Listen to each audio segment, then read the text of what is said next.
দেখো বন্ধুরা, আজ তোমাদের একটা জিনিস দেখাচ্ছি।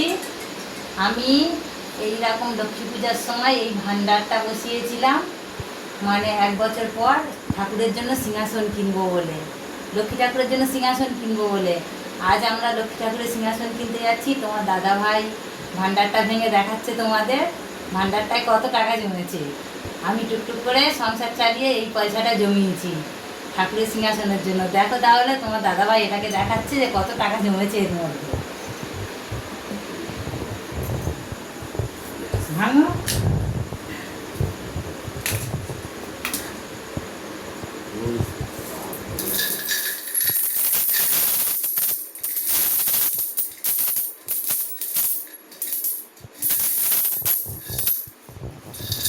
দেখো বন্ধুরা, তোমার দাদাভাই সিংহাসন কিনবে বলে এই ভান্ডারটা ভেঙেছে, কত টাকা জমেছে দেখো।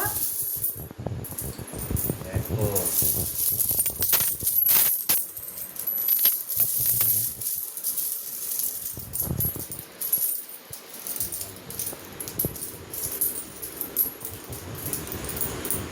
পয়সা গুনছি কিন্তু, হ্যাঁ, তোমরা একটু ওয়েট করো।